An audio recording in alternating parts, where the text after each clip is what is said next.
O nosso prota do nada decide devorar casualmente uma espada recém-forjada. Ele pode ser chamado de louco, mas a história dá um flashback para explicar sua origem trágica. Crescendo, sua mãe constantemente exaltava a linhagem da família Caravana, alegando que eles eram uma lendária dinastia de mestres da espada reais e deuses da guerra invencíveis. Ela implorou a ele para restaurar sua glória perdida, mas a realidade bateu forte e em vez de evoluir atributos como um herói apelão, nosso garoto fica preso jogando simulador de fazenda em um vilarejo rural. Depois de perceber que seu suposto ancestral lendário Lian Caravana não está em nenhum livro de história oficial e que as relíquias de sua família parecem completamente falsas, ele assiste a um ancião da aldeia se engasgar aleatoriamente com o almoço e decide que essa vida pacífica de NPC é na verdade perfeitamente aceitável. Ele abandona completamente o sonho de herói e vai ao mercado para comprar suprimentos e uma boneca de aniversário para uma garota local. Mas no exato momento em que ele sai, um assassino misterioso aparece na aldeia e começa a cortar todos que vê pela frente. Este inimigo está em uma missão de pura extermínio para apagar todo o território.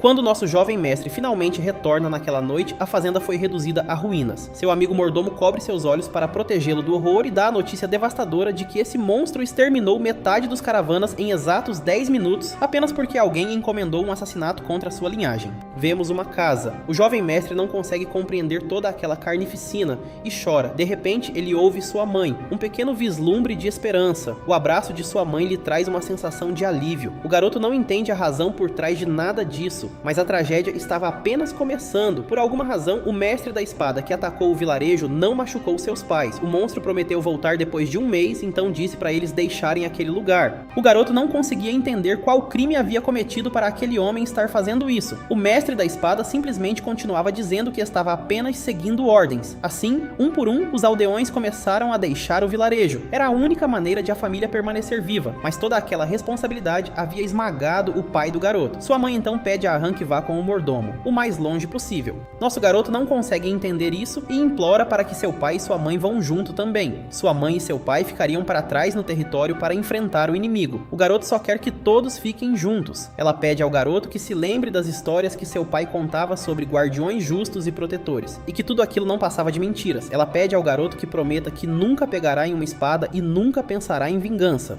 O mordomo então diz que a carruagem está pronta. A mulher pede a ele que cuide bem do garoto. Então o mordomo segura o garoto enquanto ele grita por sua mãe. O homem bate a cabeça contra a estante de livros. Vemos seu pai tremendo de desespero. A mulher pede para ele parar de fazer isso e que ela estará com ele até o fim. Na carruagem, o garoto e o velho partem. O mordomo diz como aquele homem é uma calamidade, um desastre natural que nem mesmo os humanos podem superar. Ele pede ao garoto que aceite a tragédia e nunca se esqueça de viver, já que era isso que seus pais queriam. O velho olha para trás e percebe que não há ninguém lá. O garoto havia desaparecido. O garoto corre de volta, já que não quer abandonar seus pais. Nosso garoto pensa em se vingar daquela calamidade de homem, cravando uma flecha direto no coração dele. Hans chega em casa e vê a cabeça de seu pai empalada bem no topo da casa. O garoto então fica cara a cara com o assassino de sua família. Aquele mestre da espada pergunta se ele voltou para morrer e acaba mostrando misericórdia. Arhan fica traumatizado com a situação e puxa sua besta. O monstro, num piscar de olhos, arranca a cabeça do garoto, mas aquilo não passava de uma tragédia se desenrolando em sua mente. O garoto então deixa sua arma cair no chão e cai de joelhos. Ele coloca a mão no pescoço, incapaz de compreender aquela alucinação.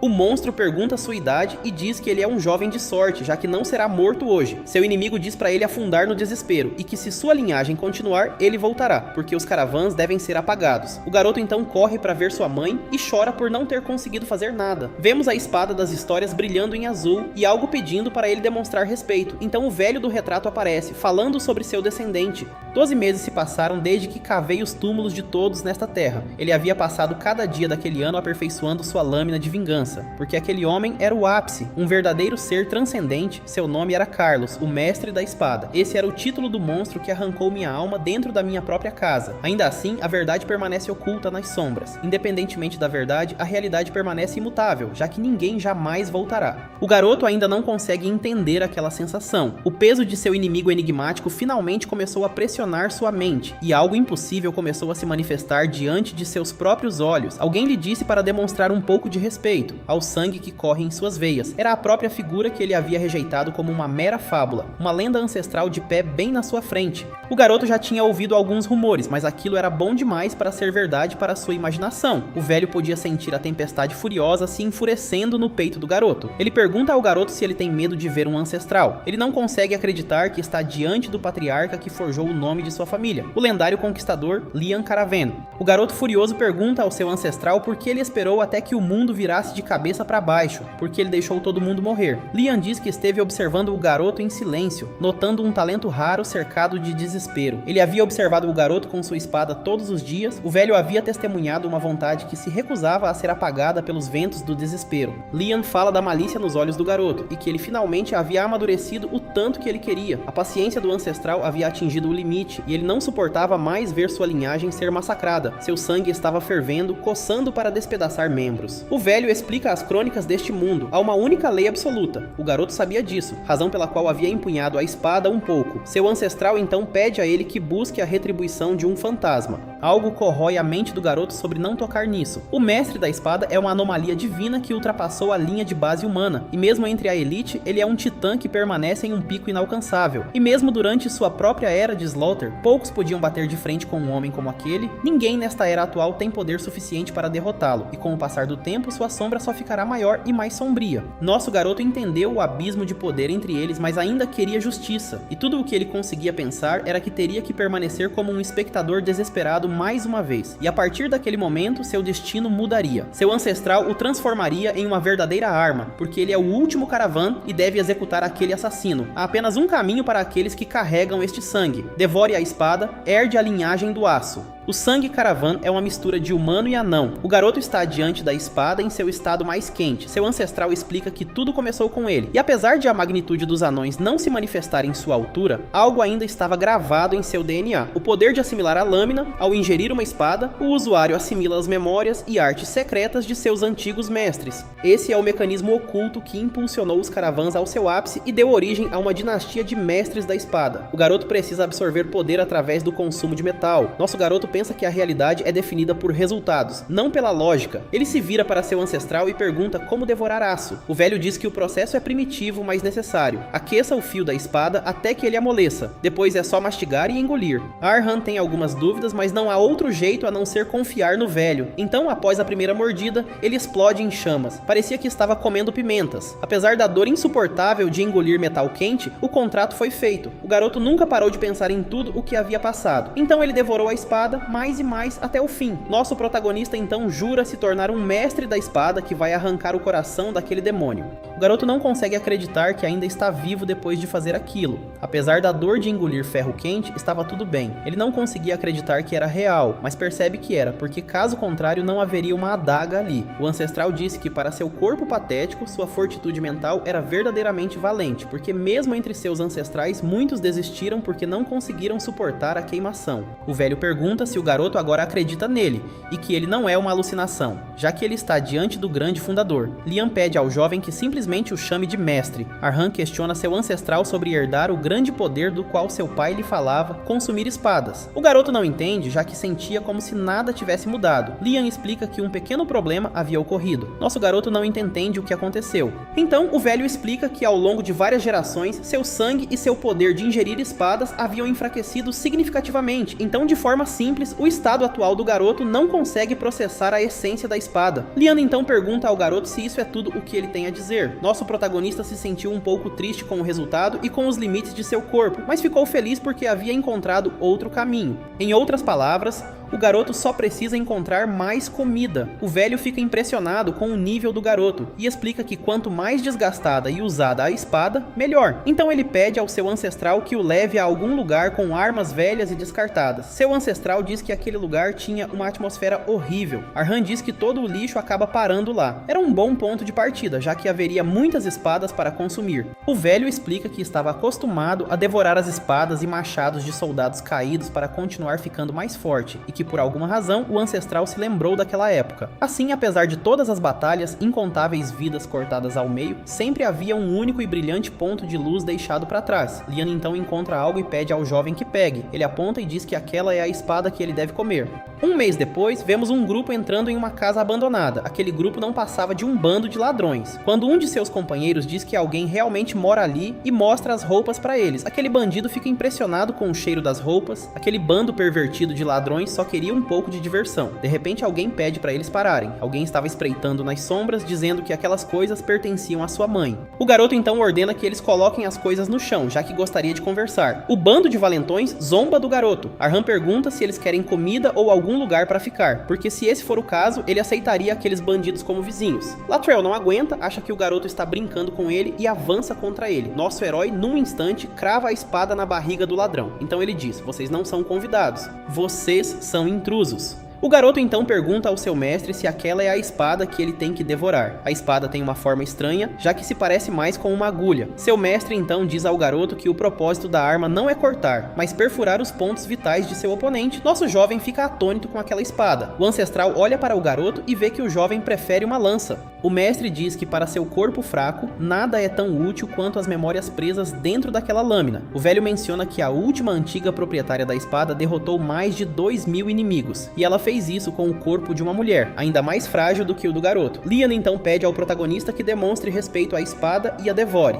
Aquela espada parecia leve, mas o que estava verdadeiramente embutido nela era o peso de incontáveis vidas, através da herança das memórias daquela mulher. Em um corte, vemos que a última coisa de que a criança se lembrava era da casa em chamas. Alguém chama, perguntando se Mari havia acordado. Quando aquela criança de 10 anos abriu os olhos, tudo havia mudado. Seus parentes estavam irreconhecíveis por causa do fogo, quando lhe disseram que ela mal havia sobrevivido. A garota na cama desejava ter morrido com sua família. Depois de perder tudo num instante, a criança acabou em um orfanato. Lá ela conheceu a figura venerada do orfanato, a deusa do fogo, que via o fogo como salvação, e a criança chegou ao fundo do poço mais uma vez. A criança havia perdido tudo para o fogo, e ainda assim tinha que viver em um lugar que tratava o fogo como salvação. Ela ainda não havia escapado das chamas, e os dias naquele lugar eram pacificamente horríveis. As outras crianças comentavam e zombavam do rosto da garota. A garota não aguentava mais e desejava a morte. Não havia escapatória, já que o fogo estava sempre lá, estivessem seus olhos fechados ou abertos. Até que certa noite ela viu alguém praticando esgrima. Isso a fez esquecer seus piores momentos, mesmo que apenas por um instante. O nome do jovem era Hegel. Ele era um ex-espadachim e cavaleiro andante que trabalhava no orfanato.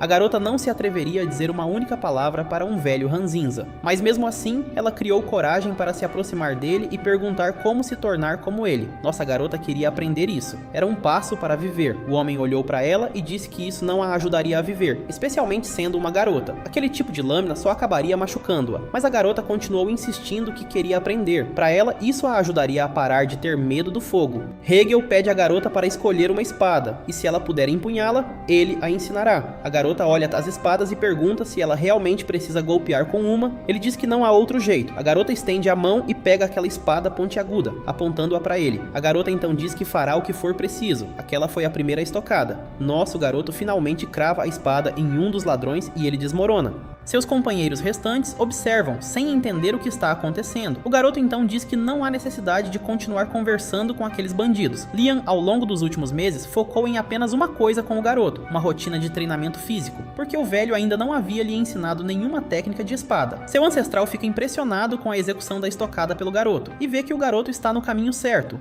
O golpe desferido pelo garoto atingiu o pulmão do ladrão, e dada a condição do garoto, não havia razão lógica para ele ser capaz de acertar um golpe como aquele. Havia apenas uma explicação: as memórias de Mary, a antiga dona da agulha. E a partir daquele dia, Hegel se tornou o instrutor silencioso da garota. Ele a ensinou como posicionar os pés, o ritmo de uma luta e as necessidades frias da sobrevivência. O estilo dela não era rígido, acadêmico ou doutrinário. Era a esgrima personificada, selvagem com um espírito indomável. Carregava um poder bruto que era mais do que suficiente para cativar. A jovem se via na sombra de seus próprios medos e realmente admirava a maneira como ele manuseava uma espada.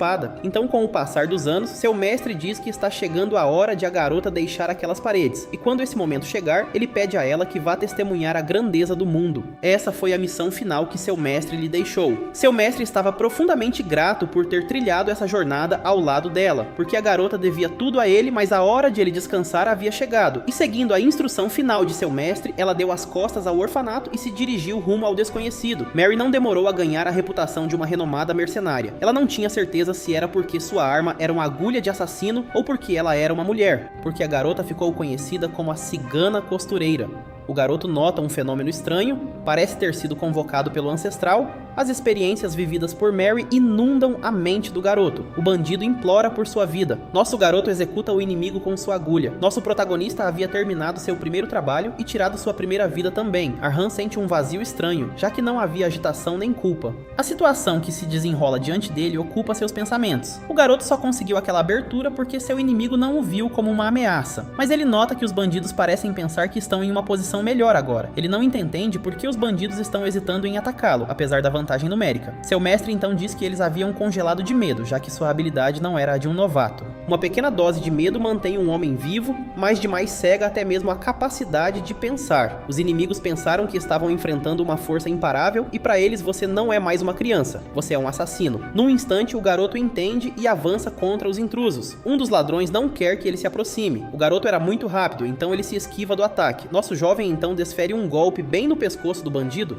Os pensamentos de Mary sussurram em sua cabeça. Arhan avança contra outro ladrão. Ele cai atrás do inimigo e perfura seu braço. Mary evitava imitar as coisas, ela simplesmente afiava seus próprios dons enquanto o bruto tenta acertá-la ali. Sua maior força era a flexibilidade, um corpo tão ágil quanto o de uma dançarina, de sua postura a qualquer trajetória. Ela salta sobre o ladrão e crava sua agulha no topo do crânio do bruto. Nosso garoto derruba mais um bandido com um golpe baixo. O bandido fica chocado com isso e quer saber que tipo de monstro está diante dele. Naquela noite, seu mestre pergunta ao garoto se aquilo foi suficiente para sanar suas dúvidas, porque se ele continuar assim, 4 bandidos destreinados não serão nada para ele. Liam diz que o que te torna mais forte é o combate que ameaça sua vida. Nosso garoto fica atônito com o que seu mestre disse, porque era tudo verdade. Então, tudo faz sentido para o garoto agora. As memórias de Mary, suas batalhas, sua experiência de vida, e ele consegue entender um pouco melhor com que tipo de coração Mary sempre lutou contra o mundo. É um poder que fica mais forte quanto mais você entende seu oponente. O poder da digestão. Liam diz que nunca mentiu quando se trata da espada e que pode garantir que tudo vai piorar. O mestre pergunta a ele se o garoto pode continuar nesse caminho. O desejo do nosso garoto é cravar a espada na garganta de Carlos, então não importava qual caminho o garoto escolhesse, ele continuaria seguindo em frente. Nosso garoto está então escalando uma montanha. Liam pergunta para onde foi sua coragem da noite passada, mas essa característica é uma das forças do garoto, já que ele é assim desde a infância. Então ele explica ao garoto que o caminho de um mestre da espada tem 5 estágios. A espada iniciante, que pode ser chamada de introdução à espada, o reino alcançado por aqueles com talento marcial, espadachins andantes, espadachins mensageiros, aqueles que se estabilizaram como potências e servem como o eixo do campo de batalha, espadachins especialistas, heróis que podem sozinhos mudar o curso de uma guerra, e aqueles que se levantam acima de todos os outros, mestres da espada, reverenciados como deuses, o reino do coração da espada, o mestre da espada.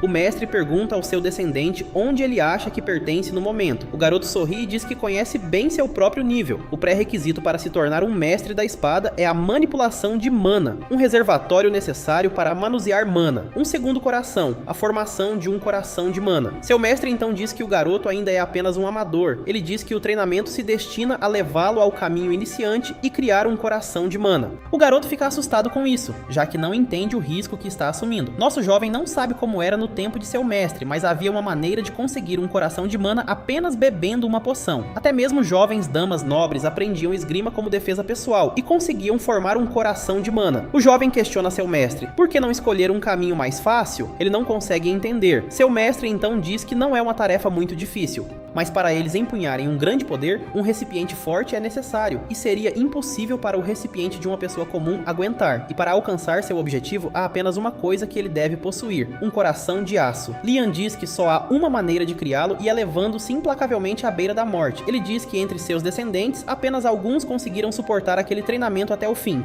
mas aqueles que superaram todo o treinamento se tornaram mestres da espada. Liam pergunta ao garoto se ele se sente um pouco motivado agora. Nosso herói diz que mais do que suficiente. O coração de mana que nosso garoto vai ganhar será diferente. Em um vilarejo a leste da região de Verde Campbell, em um bar, algumas pessoas estão conversando sobre o vilarejo Caravan. Os fofoqueiros continuam, dizendo que é um vilarejo assombrado, porque há algo naquele vilarejo a oeste, alguma entidade perigosa, porque todo bandido que pisou lá desapareceu, há tantos rumores sobre aquele vilarejo e se você não quer morrer, não entre lá. O homem estranho então se interessa por aquele lugar. O garoto manteve seu treinamento com disciplina rígida. Nosso garoto também lidou com visitantes indesejados. Suportando uma dor terrível durante o treinamento, ele passou por tudo sem falhar, dando tudo de si. Nosso garoto, apesar de tudo, ainda não havia conseguido formar um coração de mana, mas há uma mudança chegando. Os sentidos do nosso garoto haviam se tornado incrivelmente afiados. Não apenas seus sentidos básicos, mas também seu julgamento e foco ao lidar com as situações. Ele estava operando em um nível incomparável ao de antes, e quando ele empunhava aquela agulha, por um breve momento, o tempo parecia parar para ele. E entre o seu antes e o seu agora, a razão para a mudança é apenas uma coisa: ser capaz de sentir a mana. Alcançar esse poder sem sequer ter um coração de mana é graças ao poder da agulha. Nosso garoto só queria saber qual seria o seu poder assim que alcançasse o próximo nível. Seu professor então diz que há um longo caminho pela frente antes de ele deixar de ser um novato. Somente quando ele formar seu coração de mana e se tornar um iniciante da espada, ele entenderá a verdadeira grandeza daquele poder. Somente então nosso garoto se tornará o verdadeiro dono da agulha e se colocará como um igual a ela. Se ele continuar melhorando suas habilidades físicas, construindo seu domínio ofensivo e defensivo, ele alcançará o reino do sobre-humano, o reino que o mundo chama de nível de espadachim andante. Seu mestre diz que, embora seja apenas o primeiro estágio após o nível iniciante, ele notará a diferença. O garoto então pergunta ao seu mestre sobre o que ele está sentindo e sobre aquele homem no território. Aquele homem seria um espadachim andante. Liana então diz que aquele homem está em um nível completamente diferente, o que faz nosso garoto ser incapaz de durar sequer um único segundo contra ele. Nosso garoto não tem escolha, já que abandonar aquele lugar não é uma opção.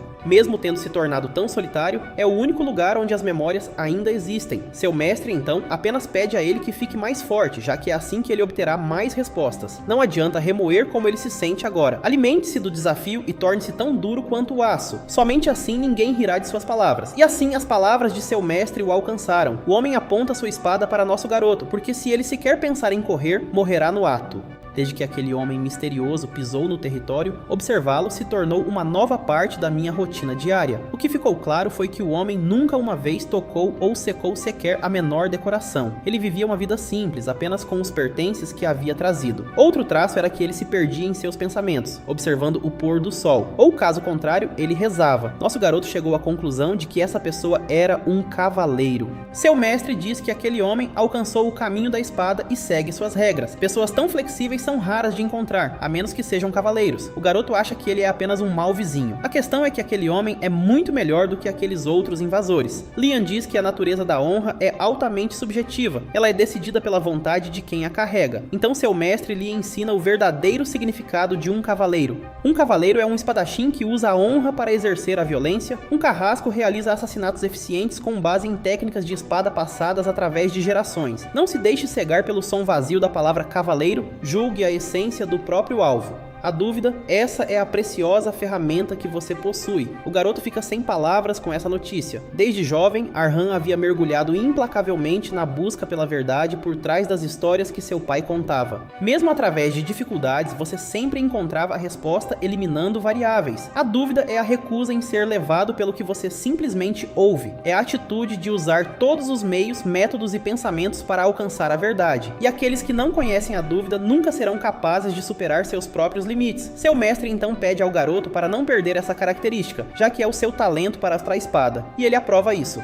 Nosso garoto nunca baixou a guarda e lentamente se aproximou do intruso, simplesmente para convidá-lo a ser um vizinho, mas as coisas saíram diferentes. O homem então percebe que o garoto esteve observando-o e diz para ele não correr, porque se ele mostrar as costas, ele morrerá. Arhan não esperava que as coisas terminassem daquele jeito. O apelido Cigana Costureira era mais conhecido do que ela imaginava. Então, graças a isso, ela recebeu ofertas de recrutamento de grupos e bandos de mercenários e, por outro lado, ela era frequentemente assediada por bandidos. Em meio a tantos pensamentos, um chamou sua atenção. Talvez ela tivesse ido além do nível de uma mercenária comum, empunhando uma espada tão peculiar. E Mary havia se tornado uma espadachim verdadeiramente poderosa. E em determinado momento, isso a fez perceber que isso era arrogância. E não demorou muito para chegar. Um cavaleiro pergunta a ela se ela é a chamada cigana. O cavaleiro zomba da garota por empunhar uma espada tão fraca. Parecia que a garota estava orgulhosa de suas próprias habilidades. Ele então diz que ela não passa de uma mercenária medíocre, e se ela não fosse uma mulher, ela não seria diferente de um inseto, e teria morrido no ato. A única regra que protegia Mary era que este cavaleiro do Falcão Vermelho não tirava a vida de mulheres e crianças.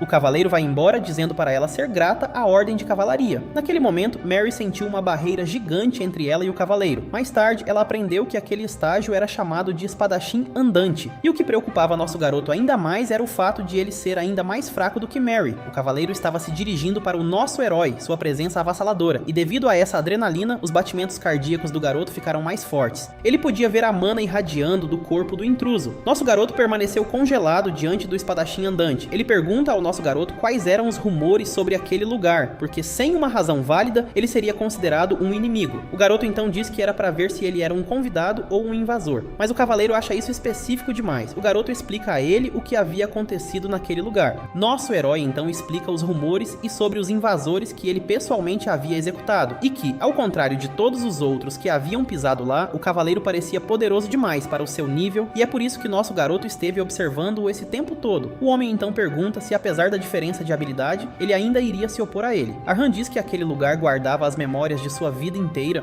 O cavaleiro então parece entender que aquele lugar é precioso para o garoto, e que essa criança havia passado por momentos muito difíceis. Então ele diz ao garoto que ele precisava declarar sua posição. Ele pede ao garoto para baixar a guarda, dizendo que também vai embainhar sua espada e contar sua história. O garoto então se lembra das palavras de seu mestre, de que ele deve levar seu corpo implacavelmente à beira da morte. Nosso herói se recusa e diz que precisa da espada para pelo menos alguma defesa. O cavaleiro não entende. Se ele realmente quisesse, ele já teria ferido o garoto. O cavaleiro então diz que será o primeiro a embainhar sua espada, já que deve manter sua honra. O garoto sabe disso, mas recuar não é uma opção, já que ele se lembra de suas razões. É algo que o garoto jurou que não abriria mão antes de lutar. Aquele cavaleiro encarou fixamente, percebendo o quanto o garoto havia treinado. E para o invasor, aquele garoto não representava ameaça alguma. No entanto, ele fica impressionado com o olhar nos olhos do jovem. Nosso invasor avança contra Arhan. A estratégia do cavaleiro era simplesmente desarmar o garoto, e com um olhar sombrio, o garoto desvia a espada do cavaleiro. A respiração de Arhan havia mudado, e ondas de mana haviam surgido. Nosso garoto havia formado um enorme coração de mana. O cavaleiro fica atônito com a forma como o garoto desviou sua espada. Então, ele se pergunta se é por causa do coração de mana, mas ele percebe que o do garoto era incrivelmente rígido e sólido como aço, e uma coisa era certa para ele: o garoto estava vindo com tudo o que tinha. Arhan então respira fundo, pensando que foi apenas sorte ele ter se esquivado daquele ataque. Nosso garoto entendeu que o cavaleiro só queria desarmá-lo, então ele notou a trajetória e aplicou o golpe correto para bloquear. Usar essa técnica fez parecer que seu corpo estava se rasgando, porque era uma lacuna de poder verdadeiramente desesperadora entre os dois, mas o que ele havia despertado naquele momento era o seu coração de mana, seu coração de aço. Nosso garoto percebe que seus ataques não vão alcançar o cavaleiro, então ele precisará abrir um caminho. E naquele dia, quando Mary desmoronou diante daquele andante, ela havia enfrentado um limite insuperável de frente. A primeira coisa que veio à sua mente foi a voz de seu mestre. Hegel costumava dizer que alguns espadachins temem a espada e consideram o limite insuperável, e aquilo não passava de uma desculpa para evitar enfrentar esses conflitos. O mestre então diz que barreiras existem com o único propósito de serem superadas. A garota então chora com o conselho de seu mestre, implorando para que ele não desista, e que em vez disso, ela ficaria firme e enfrentaria qualquer coisa de frente. E apesar de todo o dano e impotência, continuar a golpear com sua espada certamente a faria superar aquela barreira. Então acredite em si mesma, isso é tudo o que você precisa fazer. Se você segura uma espada e vive uma vida intensa, você eventualmente enfrentará uma barreira. Nosso garoto foi então sobrecarregado por uma sensação esmagadora de desespero, onde até mesmo dar um passo à frente parecia um desafio, e seu instinto era dar as costas e correr. E ainda assim, o garoto pretendia enfrentar a situação de frente. O que corrói a mente do garoto é porque ele precisava passar por isso. O caminho não precisava ser perfeito. Alcançá-lo era tudo o que importava. Arhan então analisa seu oponente de todos os ângulos, porque nosso garoto, juntando todo esse quebra-cabeça, criaria uma abertura. E é tudo parte de como você enfrenta a adversidade e continua seguindo em frente. É isso que significa ser uma caravana, ser forte e então exibir seu poder perante o mundo. Nosso garoto então investe contra o invasor, mesmo com medo. E apesar de toda a tragédia, há momentos verdadeiramente desesperadores, onde até respirar era doloroso. Foi assim que ela soube. Seu medo não era do fogo, mas da sua própria fraqueza, de estar constantemente fugindo. Então sua única opção era empurrar para frente sua vida vida, sua família e seu futuro, porque o mundo está cheio de fogo. E se alguém perguntasse a ela se ela superou isso, só haveria uma resposta. Não havia mais nenhum medo do fogo nem do mundo. E mesmo se eu cair e não puder vencer, eu ainda posso enfrentar. Então o garoto investe em direção ao invasor. Mary tinha seguido o conselho de seu mestre. Segurando aquela agulha, ela poderia se tornar livre, assim como ele. Mas ela não tem certeza se viveu uma vida assim, porque o mundo está infestado de monstros muito mais fortes do que ela. Havia muralhas muito mais altas do que qualquer uma que ela pudesse superar sozinha. E mesmo assim, até o último momento de sua vida, nunca houve uma muralha para a qual ela virasse as costas. E quando chegasse a sua hora, ela também contaria sua história, já que não temia mais o fogo. Nosso garoto então se encontra ao lado de uma fogueira. O manto que o cobria pertencia ao cavaleiro e no final ele tinha falhado em superá-lo. Então seu mestre diz que o esforço valeu a pena para uma caravana, que apesar da derrota dolorosa, ele tinha digerido totalmente a agulha. Ele sentiu que seus músculos tinham se tornado muito mais flexíveis e seus sentidos muito mais aguçados. Arhan sentiu como se tivesse se tornado um mercenário veterano. Ele percebe que a intenção de seu mestre com aquela espada era mostrar a ele a vida de Mary e sua vontade de nunca desistir. Então ele se pergunta se não teria sido melhor apenas contar a ele desde o início. De repente, o cavaleiro retorna e pergunta sobre o jovem mestre. O cavaleiro sorri e diz que não há mal entendido entre eles. Seu mestre então diz que aquele homem não vai machucá-lo. Ele diz que sabe pelo que o garoto passou. Então o cavaleiro diz que vai contar sua história, mas primeiro o garoto deve baixar sua guarda. E a razão pela qual ele veio àquele lugar é porque ele não pode ser uma ameaça para o jovem. Arhan não consegue entender o verdadeiro motivo por trás de tudo isso. O cavaleiro então diz que seu nome é Petel e que ele já está aposentado. Apenas um mochileiro agora. Ele também diz que é um paciente terminal à beira da morte e que até os maiores magos médicos confirmaram que sua vida terminaria em menos de um mês. Petel então diz que é apenas um homem esperando pela morte. Então ele pergunta ao garoto se ele poderia contar um pouco de sua própria história. Então, após aquela confusão, os dois conversaram um pouco. Muito diferente do seu estilo, Sir Petel não era muito eloquente. E certamente não foi uma conversa simples, mas para o jovem, aquela bagunça parecia uma sinceridade genuína. Nosso garoto então entendeu que o propósito do cavaleiro era simplesmente encontrar um lugar para morrer. Petel então diz que a verdadeira razão pela qual deixou a ordem foi para não se tornar um fardo quando sua vida terminasse, e para seus momentos finais, seu desejo era passar algum tempo pacífico da maneira que quisesse. Lian então diz que o cavaleiro não está mentindo, porque mesmo naquele momento, seu coração estava sendo devorado pela doença, e quando a doença atingir seu coração de mana, tudo terminará. Petel então pergunta o que o jovem mestre acha. Ele diz que isso é o suficiente para tê-lo como vizinho. O cavaleiro e o jovem mestre se cumprimentam e ele dá seu nome, Arhan. Arhan então dá as boas-vindas a Sir Petel ao vizinhança. Então finalmente, a hora para o próximo passo chegou, porque não há lugar melhor do que aquele. Alguns dias depois, o jovem então pergunta ao seu mestre quando ele começará a ensiná-lo esgrima, mas seu mestre apenas diz a ele para ir para outro lugar. E graças a Sir Petel, o jovem não precisa se preocupar com intrusos na mansão. Então ele pergunta ao seu mestre por que eles precisam viajar tão longe. Seu mestre então diz para ele parar de fazer tantas perguntas, já que ele sabe o que está fazendo. Ele diz que o treinamento comum não é convencional e que a prioridade é digerir uma nova espada para o seu crescimento. Seu mestre então diz que o destino é o lugar perfeito para buscar esse crescimento. Um lugar onde, independentemente do status ou origem, apenas aqueles que buscam conflito sangrento se reúnem e que no tempo de seu mestre, aquele lugar era chamado de Arena. Na cidade de Ferma, a cidade que simboliza o Reino de Ferro com sua grande metalurgia. Todo o equipamento do reino era feito lá, a terra sagrada da espada, mas antes de qualquer outra coisa, a verdadeira força motriz daquela cidade era outra coisa, uma arena. Lian nota que o nome do lugar tinha mudado, mas o calor ali era o mesmo e que tipos completamente diferentes de batalhas tinham ocorrido naquele local. Havia duelos de bestas, duelos selvagens e até duelos entre espécies. Eram duelos verdadeiramente ferozes e violentos, duelos de combate real. Os gladiadores tinham várias personalidades técnicas. Victor, um desses gladiadores, tirou a vida de um perdedor e reivindicou tudo o que foi deixado para trás como espólios de guerra. Aquela luta foi verdadeiramente frenética, até a morte. Os espectadores bebiam e apostavam, torcendo com uma empolgação ardente. É uma cidade construída sobre poças de sangue derramado. Essa era Ferma. O garoto então entende que não há lugar melhor do que este, porque lá ele poderia devorar as armas dos gladiadores derrotados. Lian então diz que o pensamento do jovem mestre é muito simples e que se funcionasse dessa forma, ele já teria comido todas as armas deixadas naquele lixão. Então ele diz que devorar as coisas sem pensar não funciona, porque se o jovem sair por aí comendo qualquer coisa, ele será consumido pelas memórias emaranhadas da espada e se perderá. Então ele diz ao garoto que ele deve ser quem está no controle, não a espada. Nós vemos os dois se dirigindo em direção ao calor da luta. A mulher então pergunta ao jovem se é a primeira vez dele participando da arena.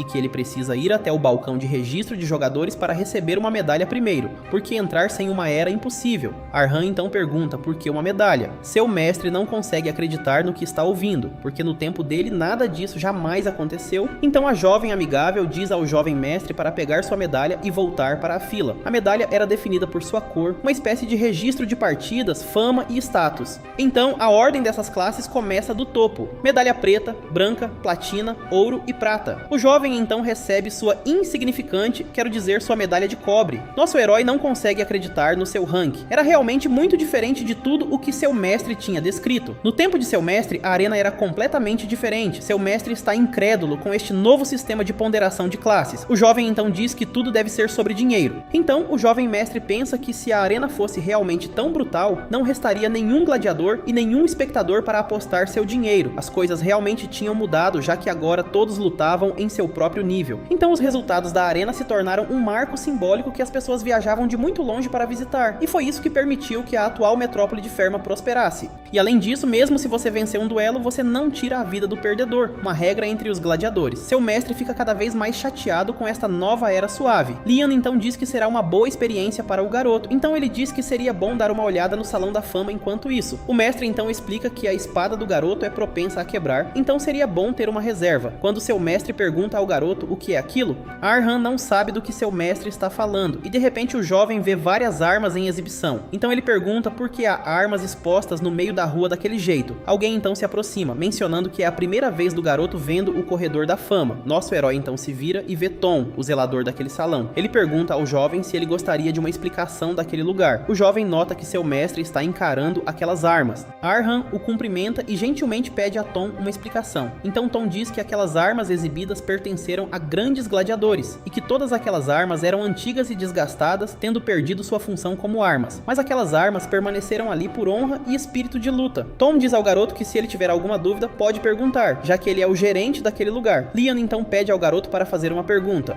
Ele pergunta se há alguma maneira de obter aquelas espadas, e o jovem sabe exatamente o que isso significa. Seu mestre então olha de perto para uma espada e encontra a próxima que ele deve devorar. Nosso herói então ficou na entrada para os competidores da arena. Arhan pergunta a Tom como obter aquelas espadas. O gerente então diz que a única maneira é provar a si mesmo como gladiador, e deve corresponder à cor de sua medalha. Em outras palavras, cada vez que o rank de sua espada aumentar, ele será capaz de obter uma arma. Assim como a arma que o jovem mestre estava de olho, para obtê-la ele precisaria ser promovido ao rank de prata. Aquele corredor era um baú de tesouro. Seu mestre diz que para os outros elas podem ser apenas armas, mas para o jovem aquelas armas valem tanto quanto ouro. Então seu mestre diz ao garoto para ir para a arena, já que ele deve ganhar a espada através da promoção. Liam diz que se dependesse dele, ele apenas a roubaria. Mas o gerente não era um cara comum. Para nosso herói, o gerente parecia apenas um velho cavaleiro gentil. Seu mestre então disse que aquele gerente poderia usar mana como uma armadura defensiva absoluta, já que ele era um especialista em espadas. Arhan fica assustado com as qualificações do gerente, então ele pergunta ao seu mestre por que um humano como ele seria um gerente. Seu mestre diz que as pessoas que atingem esse nível são todas excêntricas. Então, fazendo uma cara muito estranha, ele diz que roubar do corredor fica para outra hora. Liam então diz que mesmo com todas aquelas mudanças, uma coisa permaneceu a mesma na arena, que era cobrir seu rosto para escapar de sua identidade, status e fama e lutar apenas como um gladiador. O jovem não acha que isso seja uma coisa ruim. Encarar a situação daquela forma o libertava da hesitação. Uma velha encapuzada então pergunta ao jovem pelo seu pseudônimo na arena. Arhan não entende o que a velha senhora queria dizer com aquilo, então ela diz que ninguém pisa na arena usando seu nome real, já que isso causaria problemas. Então ela pergunta ao jovem qual será seu nome de gladiador. A velha senhora então espera ansiosamente pelo nome do garoto, então ele diz que não importa qual seja, ela vai orar para que a vitória siga seus passos. O gladiador Liam.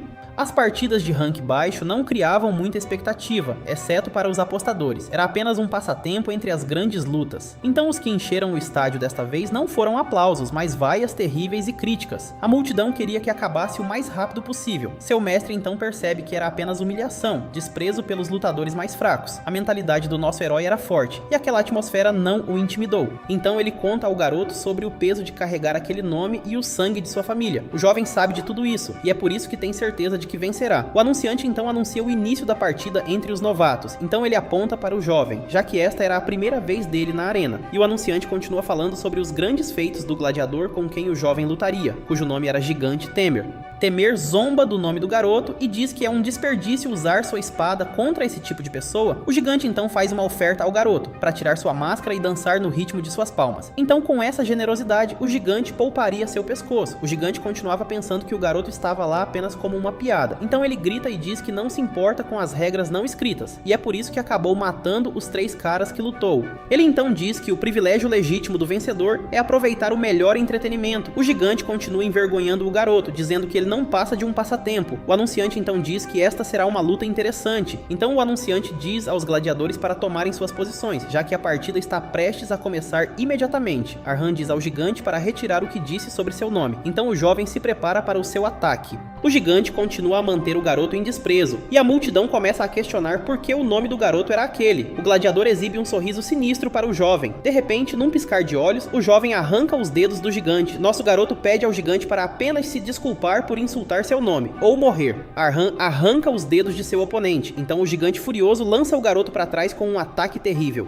O gigante entra em pânico já que seus dedos tinham sido arrancados. A multidão fica encantada com toda aquela desgraça se desenrolando. Temer não conseguia entender como aquele garoto tinha se tornado tão forte. Ele está assustado pensando que o garoto estava se fazendo de fraco de propósito e que tudo isso não passava da estratégia do jovem. O gigante fica terrivelmente furioso e investe contra o garoto, mas ele não conseguiu acertar um único golpe nele. O que mais perturbava o gigante era exatamente contra o que ele estava lutando. Nosso garoto então desfere 3 golpes na perna do gigante. Temer tenta atingi-lo novamente, mas sem sucesso. O gladiador não aguentava mais e cai de joelhos. O jovem garoto então faz uma oferta ao gigante. O garoto pede ao gigante para tirar seu capacete ridículo de encaixe e dançar no ritmo de suas palmas. Só assim o jovem pouparia sua cabeça. Temer, temendo por sua vida, tira seu capacete e finge aceitar a oferta do garoto, tentando alcançar sua espada. Mas em um segundo sua mão é perfurada pela agulha do garoto. O garoto então diz que seria melhor para ele escolher seus próximos movimentos com cuidado, porque não haveria outra oportunidade. O gigante, agora sem capacete, pede desculpas e implora por sua vida. A multidão não entende o que acabou de acontecer e todos enlouquecem. Nas arquibancadas, a multidão já estava fazendo apostas no garoto Liam, e todos naquela arena estavam cantando o nome Liam. O gerente então diz que sentiu o quão extraordinário o garoto era e que tinha feito uma conexão com um gladiador promissor. Mas outra coisa o preocupava, já que muita atenção naquele lugar era muitas vezes como veneno. Algum tempo depois, o jovem estava conversando com a jovem mulher. Ela disse que o desempenho dele foi muito bom e que tinha uma proposta para ele.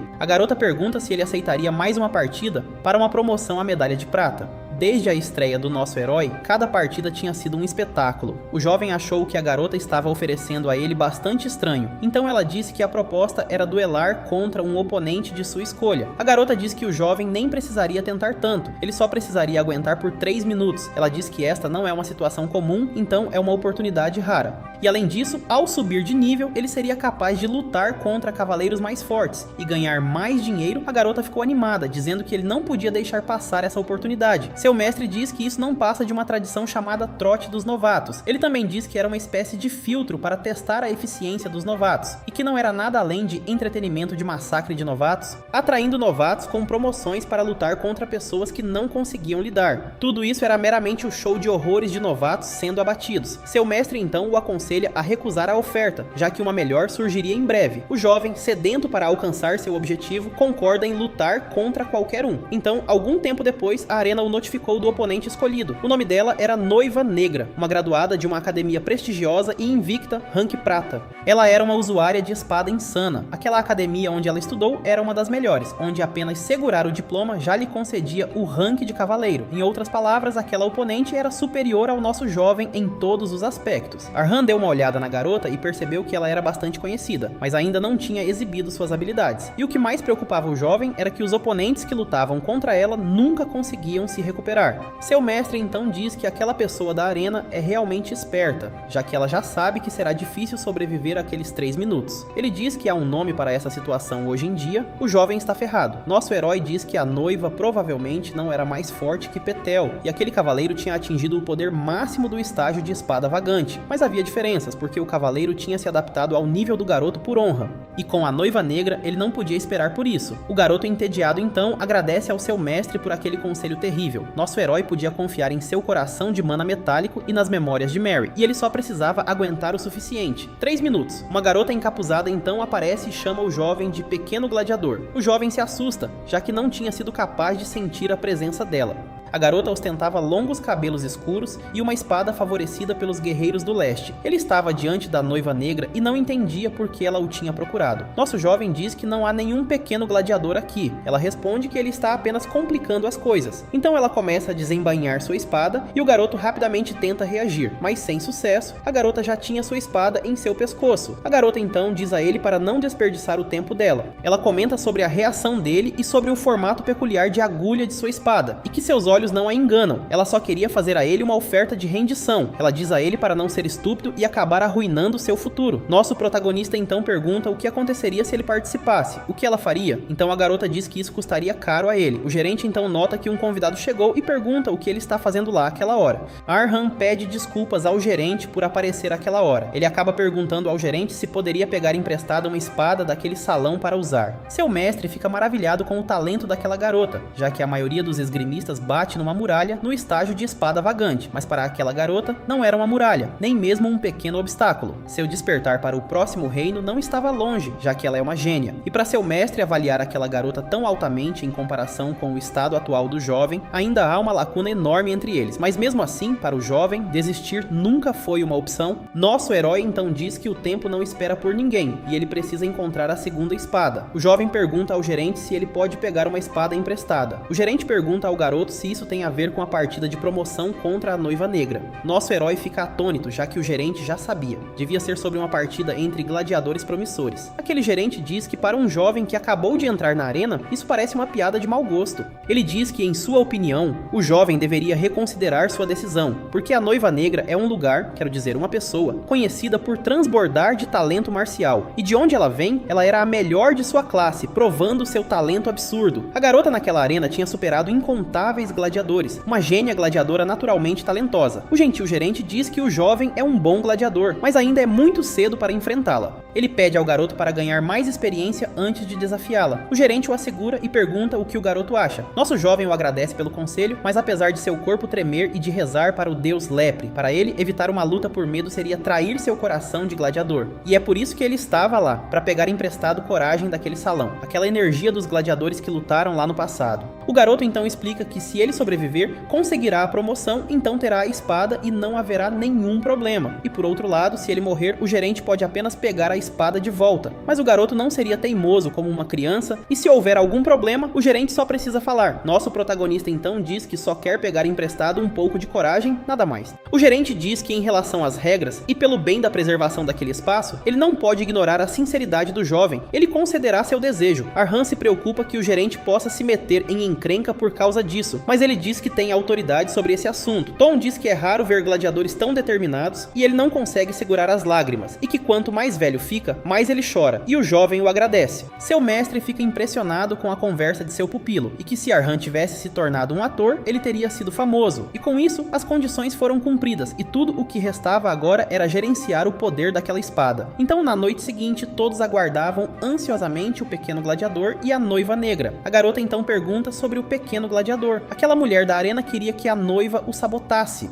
porque além disso, cortar um de seus braços ou uma perna foi solicitado pelos organizadores. A garota então diz que isso tornaria as coisas mais interessantes para o público. A noiva então diz que não aceitaria esse tipo de proposta. A mulher da arena diz que isso já era esperado, então sua oferta era a espada do dragão do continente oriental como recompensa. A mulher diz que o item é de alto valor para um esgrimista do continente oriental, e esse item é uma das razões pelas quais a noiva se tornou uma gladiadora em primeiro lugar. A mulher tomou o silêncio da gladiadora como um sim, e disse a ela para dar um bom show. Era uma oferta que ela não podia recusar. Como humana, não como gladiadora, essa era a única misericórdia que ela podia mostrar, mas a noiva no final viu que o pequeno gladiador tinha chegado. Ela desembainha sua espada e nota algo extremamente estranho sobre aquele cheiro de sangue irradiando do gladiador. Era um morador bem conhecido da cidade que tinha se manchado de sangue de propósito. Aquele lugar tinha se separado da antiga e arruinada república, e tinha se tornado uma das 6 cidades livres, um lugar uma vez chamado de paraíso em um capítulo da história. Mas como diz a história, este lugar não é importante, não há como viver no passado lá, porque no presente é um lugar onde a liberdade e a esperança não existem. Não passava de uma terra horrível.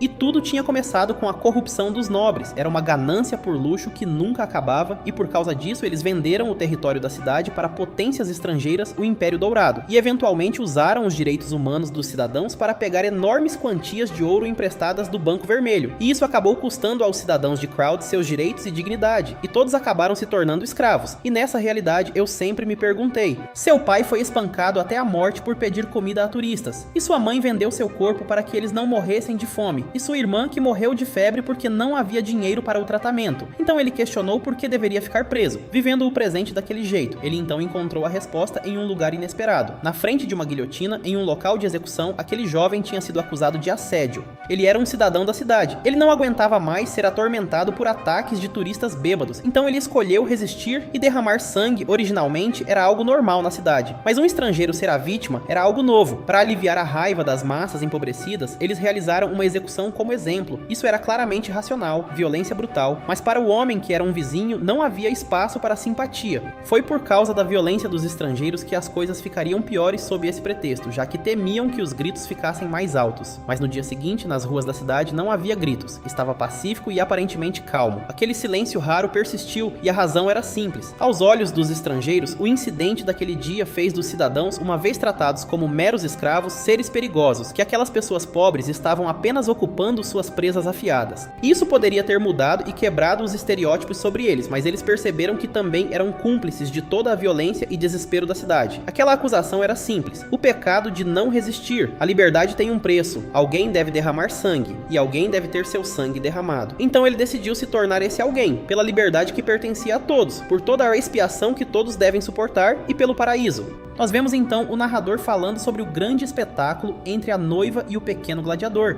e pedindo para a partida começar. A noiva nota que o comportamento do garoto mudou completamente, já que parecia que ele tinha muito sangue em suas mãos. Um verdadeiro assassino, uma situação difícil de entender, mas para ela nada tinha mudado. A noiva então investe contra o garoto e tenta golpear, mas o jovem esquiva de seu ataque. Ela fica atônita com como ele esquivou, já que pareceu estranho demais. O jovem era um ser completamente diferente. A garota disse que a respiração e os movimentos dele quase pareciam de outra pessoa totalmente diferente. E que diabo era aquele garoto? Nosso herói ataca a noiva com uma sequência de golpes. A garota percebe que é como se estivesse lutando contra um mercenário e um assassino ao mesmo tempo. As posturas do jovem mudavam constantemente, o que tornava difícil prever o que aconteceria a seguir. E aquele garoto tinha ultrapassado o nível iniciante há muito tempo. No entanto, isso não passava de imprudência. A noiva esperava que o garoto tivesse mais cartas na manga. O público enlouqueceu com a luta entre os dois. Eles comentavam entre si sobre quem venceria aquele duelo. E aconteça o que acontecer, o jovem não poderia ter uma morte entediante. O jovem irradiava uma intenção assassina extremamente fria, de gelar até a própria alma, e havia um forte cheiro de sangue que parecia cobrir o lugar inteiro. Aquele era o mundo que o velho mestre Feng costumava ver. Seu mestre então diz que aquele esgrimista mercenário era um assassino em massa. E embora os portadores de espadas tenham vivido vidas muito diferentes, aquelas armas compartilhavam uma coisa em comum: elas foram forjadas para lutar contra aqueles mais fortes do que você.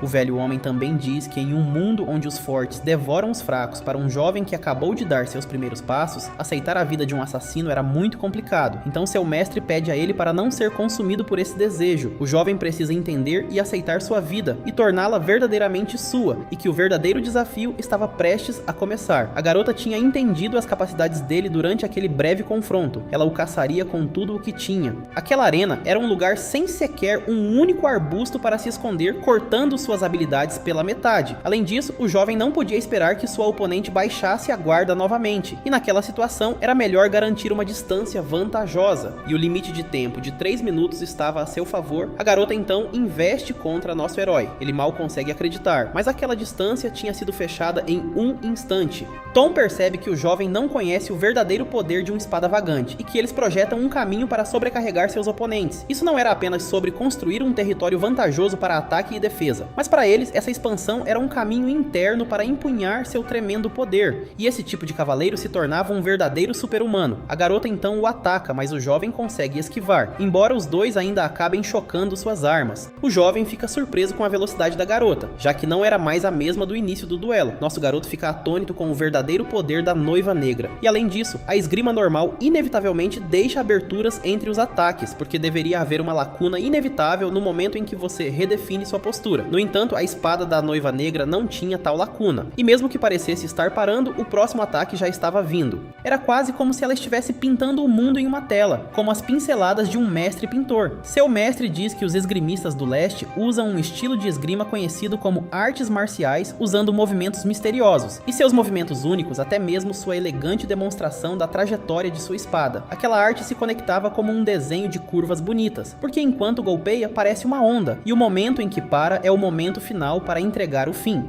A garota então investe pensando que realmente pegou o garoto desta vez. Aquela cidade tinha se transformado em uma terra podre, e era uma vida dedicada a recuperar a liberdade, com a morte bem no seu pescoço contra os burocratas corruptos daquela terra. Então ele carregava o fardo de fugir, e a vida era sobre correr, mas nem sempre haverá uma rota de fuga para onde correr. Aquele oponente era alguém que ele nem podia esperar enfrentar, um ser inegavelmente poderoso. E naquele instante, o jovem soube que sua vida tinha chegado ao fim. Mas então um pequeno círculo tinha aparecido, e por alguma razão aquele círculo apareceu exatamente daquela forma. Era algo que sempre me permitia escapar da violência opressiva. Envolvia becos tortuosos cheios de pessoas com as quais eu estava familiarizado, e aquele círculo viria a ser chamado de algo apropriado para ele, uma verdadeira abertura. Esse era o talento dele, e uma maneira de sobreviver mesmo em uma terra imunda como um esgoto. Então seus irmãos costumavam chamá-lo de gênio. A noiva então diz que o garoto tinha escapado por aquele caminho naquele fração de segundo. E o que ele ia fazer agora? Aquela garota era uma oponente extremamente poderosa, mais do que qualquer outra que ele já tinha enfrentado. O dono original da agulha também tinha enfrentado inimigos poderosos, mas havia uma diferença com a noiva. O garoto tinha evitado um ferimento fatal apenas porque ela tinha golpeado naquele breve momento. E nosso herói, com suas costelas fraturadas, criar distância seria impossível agora. A escolha certa para ele seria desistir, e mesmo que o fim seja humilhante, desde que ele consiga salvar sua vida, ele sempre pode ganhar outra chance de promoção. O garoto então se lembra de que é um caravana, e que essa opção tão fraca não existe para ele. Aquele espectador achou incrível que o garoto, mesmo no rank bronze, tinha ferido a Noiva Negra, e aquela luta não era mais uma cerimônia de execução, era o nascimento de uma estrela. O anunciante então pergunta a todos na arena: vocês viram o que acabou de acontecer? Então o tempo restante para a vitória do pequeno gladiador era de apenas 10 segundos. Então o que faz de alguém um gênio é que eles encontram um caminho, e mesmo em meio a qualquer dificuldade, eles sempre encontram uma resposta impossível. E claramente nosso herói alcança o sucesso, gravando suas realizações na história. Seu mestre então diz que é uma pena, mas o talento dele não se compara ao de um gênio. O corpo do nosso garoto é muito frágil, e enquanto outros aprendem muito rápido, ele não consegue entender tão rápido. Esse era o limite do recipiente em que ele nasceu. Mas há aqueles no mundo considerados acima do gênio. Eles podem nem encontrar a resposta perfeita, mas nunca desistem. Eles são conhecidos como lendas, aqueles que criam impactos enormes, o herói da tribulação, Arhan Caravana. E mesmo quando o jovem perdeu tudo e se viu sozinho em um abismo profundo, sem um único raio de luz, ele nunca soltou sua espada. E nosso herói possui as qualidades para se tornar um verdadeiro herói. A garota então diz que é por isso que os movimentos bizarros dele parecidos com os de um dançarino, e então afunda sua espada no peito dele. No entanto, ele também não ficou para trás. Liam, seu mestre, diz que ele não deveria ficar desapontado porque a partida acabou, e hoje, mais uma vez, o pequeno gladiador triunfou. A vitória foi dele. O anunciante então anuncia que o pequeno gladiador será promovido à prata, e a multidão enlouquece com aquele espetáculo. Um verdadeiro show. E como esperado, o garoto tinha despertado a curiosidade da noiva, e já fazia um tempo que ela não ficava tão animada com o pequeno gladiador, Liam. De repente, a noiva ouve a voz de alguém chamando, dizendo que isso não faz parte do contrato, e por isso ela não pode receber sua recompensa. Alguém fala em sua mente sobre uma segunda chance, mas ela teria que arrancar o braço do garoto e tomá-lo como um troféu. Então, se ela quer aquela espada do dragão como prometido, ela precisa fazer isso. Ela então bainha sua espada, pretendendo ficar longe dali por um tempo. De repente, uma aura azul toma conta da arena. A noiva não consegue entender o que é aquela aura e pensa que deve estar alucinando, quando de repente o mestre Liam aparece. Ele então diz que isso é inesperado e não entende o motivo, mas parece que a garota consegue vê-lo. Então o mestre diz que havia pessoas chamadas xamãs que podiam sentir espíritos, e para a garota ter uma aptidão não apenas para artes marciais, mas para isso também, era verdadeiramente surpreendente. A noiva mal consegue acreditar em seus olhos, mas percebe que aquele fantasma tinha alcançado coisas espantosas. Era a espada da mente, o símbolo de um mestre da espada, aquele mestre da espada Carlos, cujo nome é conhecido por todos que empunham uma lâmina. Ele manifestou as 10 espadas e subiu à posição de maior esgrimista. mas o que ela observou foi que diante dela estavam dezenas, centenas, milhares, mais do que isso, espadas cobrindo o céu. Ela não conseguia entender que tipo de entidade estava diante dela. O ancestral então diz a ela que ela não está pronta para a resposta, mas que tem o potencial para obtê-la. E o mestre continua, dizendo que em direção ao destino absoluto de todas as espadas está a Terra das Espadas. O velho homem está ansioso para encontrar a noiva novamente, e então ele desaparece. Então alguém chama por Yun, já que a lenda diz que quando alguém domina esta espada, essa pessoa ascende aos céus e alcança a terra onde os imortais vivem. Então o jovem diz que aqueles que morreram antes de nós vão nos dar as boas-vindas em um paraíso de pura felicidade, e que se sua família algum dia se reunisse naquele lugar, ele não teria arrependimentos. A garota fica chocada, já que a lenda que seu pai costumava contar era verdadeira, o deus das espadas.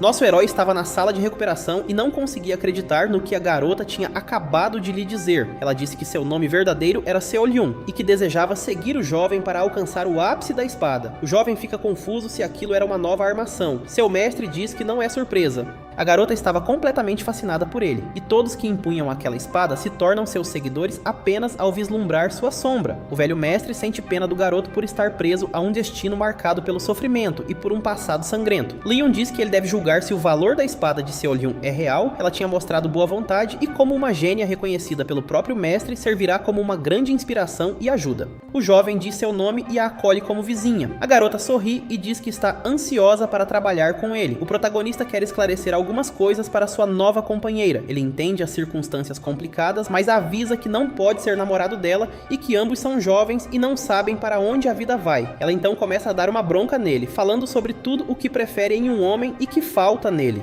Além de tudo, a impressão que ele passava era a de alguém mole que pede desculpas primeiro. O jovem, depois de ser esculpachado, diz que já está bom. A garota pergunta se há outras pessoas em sua aldeia. O garoto responde que há um cavaleiro que se mudou recentemente com quem ela se daria bem por causa de sua habilidade e personalidade gentil. O jovem pergunta a ela sobre sua bagagem ser tão pequena. Ela diz que não carrega muito, apenas a espada, comida e se precisa de algo, ela procura. Ela nota que o garoto aumentou sua bagagem. Ele explica que na última luta a lâmina foi completamente danificada, então ele pegou espadas sobressalentes e graças ao aumento de seus ganhos, comprou a armadura de que precisava. A armadura era incrivelmente cara e seu mestre disse para ele parar de chorar. Ao chegar à mansão, ele fica cara a cara com Patel, que tinha acabado de esmagar vários bandidos e explica que pessoas não convidadas chegaram recentemente. O cavaleiro nota a garota e fica envergonhado de mostrar uma cena tão deplorável em seu primeiro encontro. O jovem pede para ele se acalmar e relaxar enquanto a garota observa que o lugar não é normal. Patel relata que o problema começou há uma semana, quando pessoas começaram a atacar a aldeia. Ele tentou mandá-las embora, mas elas atacaram, forçando o cavaleiro a derramar sangue. As informações indicavam que eles não eram bandidos comuns, eles faziam parte da Irmandade do Lobo Vermelho. O jovem questiona esse nome. A garota explica que para bandidos usarem um nome como esse, o grupo ou é extremamente grande ou o líder é tão habilidoso que olha com desprezo para os cavaleiros. O mestre então pede ao jovem para aniquilar os bandidos sozinho, sem a ajuda da vizinha. O mestre diz que o corpo de aço forjado fica mais forte com marteladas, sendo a melhor oportunidade para digerir o poder das presas e expandir seu próprio caminho. O jovem então pergunta a Patel onde fica o esconderijo dos bandidos. No Reino do Ferro, no sul da cordilheira, um bando de bandidos não consegue entender o gosto de seu capitão, pois parece não haver tesouro ali. Um bandido diz que talvez os rumores que circulam na área tenham atraído seu interesse. O lugar estava abandonado, caindo aos pedaços e sem nada para saquear. Eles decidem voltar para a última aldeia e ir atrás de mais mulheres. Quando, de repente, num piscar de olhos, os pescoços daqueles bandidos foram brutalmente estraçalhados. Um deles se depara com a verdadeira carnificina e, sem entender, tem seu calcanhar puxado pelo garoto, que esconde uma faca e exige silêncio. O bandido percebe que não é um necromante, mas sim uma criança com olhos diferentes. O jovem ameaça o bandido para obter informações. Mais cedo, Arhan tinha perguntado a Patel sobre o estilo de combate e as características do esconderijo, mas Patel tentou dissuadi-lo de agir sozinho, dizendo que a defesa é a melhor estratégia. O jovem e a garota ajudaram Patel, que não parecia nada bem e estava tossindo. Patel temia pelo jovem devido aos truques que o bando tinha na manga. O protagonista pede desculpas e diz que é uma promessa que não pode cumprir. O mestre percebe que o garoto se acostumou com as leis do Reino do Ferro. O garoto diz que não vai deixar pontas soltas. Arhan conversa com seu mestre, explicando que o capitão daqueles bandidos não é um humano comum. Nas ordens dos cavaleiros, ele é conhecido como o Cão Fugitivo, um cavaleiro desertor e um andarilho da espada. O mestre diz que isso não importa nem um pouco, Patel enquanto isso estava sonhando com uma senhora que confiava totalmente em sua lealdade como cavaleiro de escolta e pedia por sua proteção. O sonho é interrompido por uma tropa de cavaleiros. O vice-capitão McCann, da tropa do elefante, pergunta a Patel e Seolian se eles sabem o paradeiro do cão fugitivo. Nossos heróis são abordados pela tropa do elefante. Patel conta a eles tudo o que sabe sobre os lobos vermelhos. McCann diz que os rumores chegam à capital e despreza as informações de Patel, afirmando que terá que fazer um trabalho duro de qualquer maneira.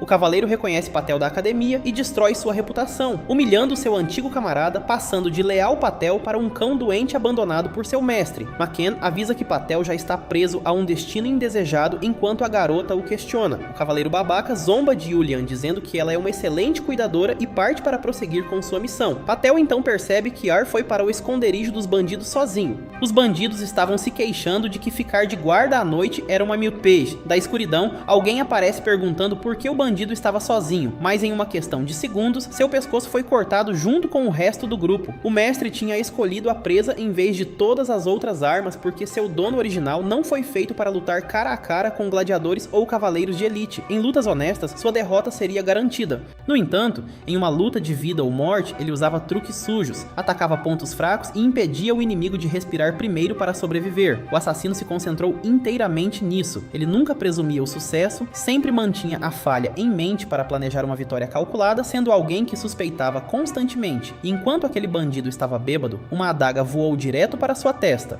Para garantir um resultado perfeito, Arhan caçava os lobos no escuro sentindo o cheiro de sangue. No acampamento, um bandido entra em pânico ao ver que os companheiros com quem ele bebeu pouco antes estavam mortos. O colega grita que não é só ali, e o mais estranho é que não havia sinais de luta. Eles morreram sem saber o que os atingiu. Eles ficam impressionados com a habilidade de quem fez aquilo. O Capitão Murphy aparece pedindo sua bebida e mandando eles calarem a boca. Ele sente cheiro de sangue, nota a carnificina e afirma que será divertido morder o rato até a morte. O mestre pergunta ao garoto o que ele pensou depois de observar o caminho de mana do capitão, e o protagonista diz que pode matá-lo. O caminho é o núcleo que transforma qualquer andarilho em um super-humano. O caminho de Patel possuía inúmeros ramos, criando uma muralha imensa, e o da senhorita Julian era elegante, movendo-se ferozmente como uma onda furiosa. O de Murphy, no entanto, tinha 6 ramos muito instáveis. Lion diz que é normal, já que a garota é uma gênia uma vez a cada 100 anos e Patel, mesmo doente, tinha alcançado o ápice. O mestre avisa que não é suficiente para determinar a vida e a morte e Arhan responde para não se preocupar, pois ele não baixará a guarda. Os bandidos perguntaram ao capitão o que fazer, pensando ser obra de necromantes. Murphy retruca que os mortos foram atingidos em pontos vitais com perfeição e suspeita que um assassino habilidoso foi contratado pelos elefantes, por uma família em busca de vingança ou por sobreviventes de caravanas que ele espancou. Ele envia seus lacaios atrás do assassino e jura torturá-lo até se cansar. Murphy entra em fúria ao ver mais de seus homens mortos e as fogueiras apagadas. O capitão range os dentes caçando o assassino quando das sombras um ataque surge. Murphy percebe que se tivesse sido um segundo mais lento, teria perdido a cabeça. Agora lutando contra a escuridão, um verdadeiro assassino de multidões. A cena muda para as montanhas no meio da noite. 2 pessoas estavam caminhando. O Sr. Patel estava um pouco sem fôlego, dizendo à noiva negra que eles não podiam parar, já que precisavam encontrar o jovem mestre. Afinal, aqueles bandidos não são absolutamente um inimigo que ele possa enfrentar sozinho. E mesmo com o talento do jovem mestre, ele é apenas um broto que mal nasceu. A noiva permanece em silêncio, escutando-o dizer que Arhan precisava crescer antes de enfrentar um andarilho da espada. A cena mostra as árvores enquanto a noiva responde que não acha que isso seja verdade. Ela explica que Arhan não é um mero broto. O Sr. Patel se assusta com a resposta da noiva quando ela diz: o talento dele já começou a florescer. Ela termina enquanto a silhueta do nosso herói aparece nas sombras. Murphy estava se aproximando, julgando a aparência de Arhan como a de um assassino bastante caro. Ele pergunta quem o enviou e o chuta, perguntando se foi um grupo de mercadores que eles roubaram ou até mesmo as mulheres que eles descartaram. Arhan o escuta finalmente mencionar o maldito elefante amarelo. Murphy diz que seria melhor para ele responder obedientemente. Enquanto isso, a lua brilhava e passos se aproximavam enquanto Murphy olhava para o céu. Arhan se aproxima lentamente, empunhando suas 2 adagas. Murphy olha para ele sem dizer uma palavra, estudando algo até que começa a rir alto, já que aquele que tinha acabado com todos os seus homens não passava de uma criança que nem tinha deixado de usar fraldas. Ele esfrega a barba dizendo: isso realmente é... Antes de repente ranger os dentes dizendo: Isso é verdadeiramente absurdo. Então ele grita que é hora de uma mudança de planos. Arhan permanece parado enquanto algo se aproxima dele. Em um piscar de olhos, Murphy está prestes a golpear nosso herói. O golpe se aproxima de seu pescoço, mas Arhan começa a abrir a boca. De repente, um impacto empurra Murphy para trás. Ele fica confuso perguntando se realmente tinha errado, até que leva um corte no ombro e logo em seguida, um em seu abdômen. Arhan já estava atrás dele enquanto Murphy desmorona lentamente. Ele olha para trás sem tempo para reagir e Murphy não hesita e ataca novamente, mas o sangue jorra mais uma vez. Não importa o que faça, Murphy percebe que Arhan está literalmente desaparecendo. Além disso, em uma fração de segundo, ele até cruza bem pelo seu caminho até que finalmente nosso herói aparece novamente tendo forçado uma abertura. Quando se trata de poder bruto, ele nunca foi o mais forte. É por isso que para enfrentar inúmeros inimigos poderosos, ele precisava pegar emprestado o poder de seu aliado. O pré-requisito para isso era fazer sua presença ser notada, sua respiração, o atrito de suas roupas e até mesmo cada passo que ele dá. Ele exagera cada parte de sua presença, então no instante em que o inimigo nota e concentra todos os sentidos de seu corpo nisso, ele apaga tudo de uma vez, um contraste extremo e repentino na percepção. O resultado, confusão total dos 5 sentidos. Eles começariam a suar de nervoso até que uma gota desse suor caísse na ponta da lâmina. E assim Arhan já estava atrás do inimigo. O outro companheiro observa o sangue jorrar e vê seu aliado desmoronar no chão. Nosso herói se revela nas sombras e através disso ele se torna a própria escuridão. A cena volta para ele atacando Murphy. Ele sente que algo está errado e se pergunta se o fluxo desta batalha deveria realmente ser tão unilateral. Parece estranho dizer que foi apenas por causa de sua digestão das memórias do assassino, mas se ele está escondendo algo, então nosso herói avança mirando sua adaga em seu oponente. Murphy olha para ele com uma expressão firme. Arhan nota isso e se assusta com isso. De repente os dois colidem e ali eles ficaram cara a cara. Murphy tinha imobilizado uma de suas adagas bloqueando o golpe com os dentes.